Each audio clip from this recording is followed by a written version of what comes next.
Halo anak-anak kelas 4 SD yang saya hormati dan saya kasihi. Saya dan teman-teman saya akan menemani kalian untuk belajar buku tematik yang berjudul Berbagai Pekerjaan. Oke anak-anak, mari kita buka buku di pembelajaran 5 yang terletak pada halaman 125. Oke anak-anak, setelah kalian membuka halaman 125 tersebut, nah di pelajaran 5 ini kita akan membahas mengenai proses pembuatan sarung tenun. Nah, mari kita baca terlebih dahulu. Tahukah kamu bahwa pekerjaan pamanku adalah membuat sarung tenun Samarinda? Tahukah kamu bagaimana proses pembuatan sarung tenun tersebut? Nah, mari kita lihat. Nah, anak-anak, mari kita lihat. Nah, proses yang pertama itu adalah kita mengambil kapas-kapas itu dari bunga kapas. Nah, terus kita mengolah kapasnya dengan cara memintai kapasnya untuk jadikan benang. Nah, dari benang ini, terus kita akan menenun kain seperti pada gambar tersebut. Itu masih cara yang tradisional untuk menenun kain. Kemudian setelah kain jadi, nah maka akan dibuatlah pola bajunya. Setelah dibuat pola bajunya, kemudian dijahit oleh para penjahit di pabrik tersebut. Nah setelah dijahit, maka jadilah bajunya. Nah begitu anak-anak proses pembuatan kain tenun. Ya, jadi kita akan melanjutkan proses materi pembelajaran kita. Kita akan melanjutkan di halaman 125 tentang proses pembuatan kain dan baju. Bisa kalian mengamati dulu pada halaman 125, lalu kita akan menjawab soal-soal yang diberikan. Apakah kalian sudah melihat prosesnya? Oke, kita dapat juga melihat di sini ada gambar seorang anak SD yang ia berkata, tahukah kamu bahwa pekerjaan pamanku adalah membuat sarung tenun Samarinda? Tahukah kamu bagaimana proses pembuatan sarung tenun tersebut? Ya, jadi kita akan melanjutkan di soal pada halaman 126 ya. Ya, jadi ini halaman 126. Kita akan menjawab soal-soal mengenai halaman 125 tersebut. Yang pertama, jelaskan teknologi yang digunakan dalam proses pembuatan kain. Jadi, teknologi yang digunakan itu adalah mesin memintal untuk kapas dan mesin jahit untuk baju. Memintal itu apa? Memintal itu adalah membuat. Jadi dia itu mesin yang dibuat untuk kapas. Oke, lanjut nomor 2. Jelaskan proses pembuatan baju seperti gambar di atas. Maksudnya itu di halaman 125. Jadi, dimulai dari bunga kapas yang dipetik, lalu hasil kapas yang dipetik tersebut kita jadikan sebagai benang dengan sebuah mesin memintal. Setelah benangnya jadi, benangnya dipakai untuk menenun kain. Kain pun akan jadi habis ditenun, dan dilanjutkan dengan kita membuat pola untuk baju yang akan kita buat. Jika pola baju sudah jadi, kita mulai membuat baju tersebut dengan mesin jahit. Dan baju yang kita buat dengan mesin jahit pun akan jadi. Nah, itu jadi proses pembuatan bajunya ya. Habis itu, bagaimana kegiatan ekonomi pada proses pembuatan baju di atas? Jadi, kegiatan ekonominya itu dimulai dari kapas yang dijadikan benang, lalu benang dijadikan kain, dan kain tersebut dijadikan menjadi sebuah baju. Baju yang telah dibuat atau dihasilkan akan menjadi uang ketika dijual. Hal tersebut membuat adanya proses kegiatan ekonomi dari pembuatan baju. Nah, ternyata untuk membuat kapas menjadi baju yang kita pakai, prosesnya sangat panjang. Ya, benar. Bagaimana cara menghargai baju yang kita gunakan? Jadi, cara menghargai baju yang kita gunakan adalah kita harus menjaganya dengan baik. Walaupun memang pada akhirnya akan rusak, tapi kita harus berusaha untuk menjaganya sebaik mungkin. Jangan kita membuang-buang hasil yang telah orang buat dengan susah payah ya. Oke, jadi itu materi yang saya Kakak Luis bawa ya, teman-teman. Semoga kalian mudah mengerti apa yang saya jelaskan. Terima kasih, sampai ketemu. Halo teman-teman, kembali lagi bersama dengan saya Kakak Luis ya. Kali ini kita akan membahas soal matematika, yaitu soal cerita. Kita bisa melihat pada halaman 127. Ya, kita mulai membaca ya. Paman Udin adalah seorang petani. Ia memiliki ladang yang ditanami dengan berbagai jenis tanaman, salah satunya adalah jagung. Paman memagari ladang jagungnya menggunakan batang-batang bambu. Jika 1 meter kuadrat membutuhkan 5 kantong biji jagung, berapa banyak kantong biji jagung yang diperlukan? Ingat ya, kuadrat itu adalah pangkat 2 maksudnya. Untuk menentukan banyaknya kantong biji jagung yang akan ditanam, kamu harus mengetahui luas ladangnya. Luas ladang Paman Udin adalah, jadi Kakak Luis misalkan menjadi 20 kali 15 sama dengan 300 meter kuadrat. Nah, jadi itu 300 meter kuadrat adalah luas ladang papan Udin ya. Nah, selanjutnya itu banyak kantong biji jagung yang diperlukan adalah, nah kantong biji jagung yang diperlukan itu kita hitung dengan 300, kita kalikan dengan sesuai soal yaitu 5 kantong biji jagung.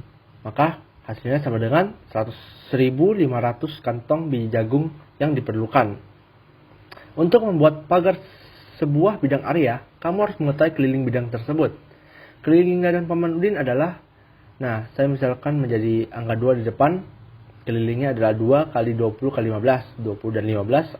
Kalian bisa lihat pada luas ladang yang saya misalkan tersebut. Nah, 2 kali 35 sama dengan 70 meter. Oke. Jika setiap 1 meter dari ukuran sisi memerlukan 8 batang bambu, berapakah banyak bambu yang ia perlukan untuk memagari ladangnya? Nah, hasilnya itu sama dengan 70 kali 8 sama dengan 560 batang bambu. Ia memerlukan 560 batang bambu untuk bisa memagari lahannya tersebut. Kalian harus dengar baik-baik tadi ya yang terakhir. Oke, itu sekian yang Kakak Luis bisa berikan. Semoga kalian bisa memahaminya. Kakak Luis pamit ya. Bye. Untuk mencari jawaban dari soal ini, kita harus mencari kelilingnya terlebih dahulu. Setelah mendapatkannya, kita mengkalikan 8.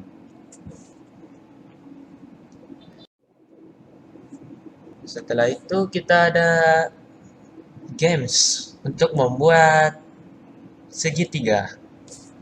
Kita tentukan sendiri tinggi dan panjangnya. Nah, ini contoh dari games ini. Sekarang kita akan mencari luas dan keliling segitiga dari games yang Kakak Gerald telah berikan sebelumnya. Tetapi adik-adik harus ingat dulu, rumus luas segitiga adalah 1/2 alas kali tinggi. Dan rumus keliling segitiga adalah sisi tambah sisi tambah sisi. Kita akan menghitung ketiga segitiga yang tadi telah diberikan oleh Kakak Gerald ya. Kita lihat segitiga pertama.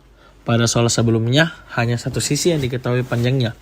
Jadi kakak akan membuat soal permisalan seperti ini. Sisi pertama adalah 5 cm dan ini akan menjadi alas. Sisi kedua dan sisi ketiga adalah 7,4 cm dan tingginya 7 cm. Kenapa sisi 2 dan 3 sama? Karena ini adalah segitiga sama kaki. Oke, kemudian masukkan ke dalam rumus luas, yaitu 1/2 alas kali tinggi. Dengan alas 5 cm dan tinggi 7 cm. Kemudian kalian akan mengalihkan dan berapa hasilnya? Bagus, 35 cm. Kemudian setengah dari 35 cm adalah 17,5 cm. Kemudian kelilingnya dilihat dari sisi segitiga. Sisi pertama 7,4 cm, sisi kedua 5 cm, dan ketiga 7,4 cm. Masukkan ke dalam rumus keliling, kemudian jumlahkan. Berapa hasilnya? Betul sekali, 19,8 cm. Kemudian segitiga kedua juga sama. Kakak akan berikan soal permisalan. Segitiga sama kaki memiliki sisi pertama yang menjadi alas yaitu 7 cm. Sisi kedua dan ketiga adalah 8,7 cm dengan tinggi 8 cm. Kemudian mencari luas dengan rumus setengah alas kali tinggi. Alasnya adalah 7 cm dan tinggi adalah 8 cm. Kalikan 8 dengan 7 cm menghasilkan 56. Dan setengah dari 56 adalah 28 cm.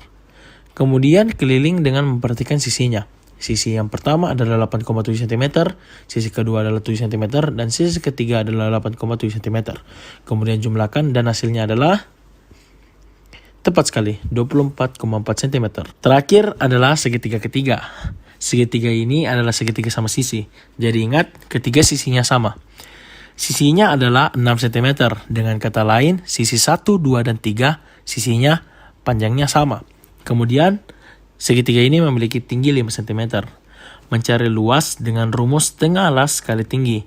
Alasnya adalah 6 cm dan tingginya adalah 5 cm. Kemudian adik-adik kalikan menghasilkan berapa? 30 cm, tepat sekali.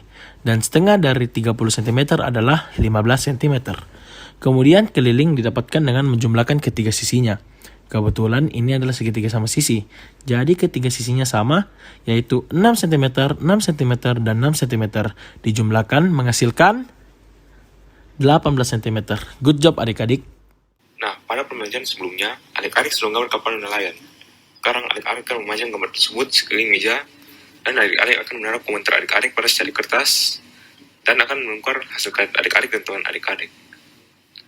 Setelah itu, adik-adik akan mengamati gambar tersebut dan selesai, adik-adik akan menjawab pertanyaan-pertanyaan berikut. Pertanyaan pertama adalah apa pendapat adik-adik mengenai gambar tersebut? Mungkin adik-adik suka gambar tersebut atau tidak suka. Tulis pendapat adik-adik dalam kolom. Lalu di pertanyaan kedua, adik-adik akan menulis bagian mana dari gambar tersebut yang adik-adik suka dan coba jelaskan kenapa adik-adik suka bagian tersebut. Dan di pertanyaan terakhir, adik-adik akan menulis saran adik-adik bagi teman-teman. Apa yang menurut adik-adik bisa lebih bagus lagi? Tuliskanlah dalam kolom. Nah, sekarang kita akan melakukan renungan dari hal yang adik-adik sudah pelajari sebelumnya. Bagaimana menurut adik-adik sudah pahami dengan baik? Coba jelaskan bagian tersebut. Lalu setelah itu, adik-adik akan menulis bagian mana yang masih adik-adik kurang pahami. Selanjutnya, apakah menurut adik-adik pelajaran yang telah adik-adik pelajari itu bisa digunakan dalam pelajaran sehari-hari? Tulislah pendapat adik-adik dalam kolom. Setelah itu, bagaimana pendarasan adik-adik saat mempelajari materi ini? Mungkin adik-adik merasa kesusahan atau senang. Tulislah pendapat adik-adik di dalam kolom. Dan terakhir, apakah masih ada hal yang ingin adik-adik ketahui? Jika iya, tulislah hal itu di buku adik-adik.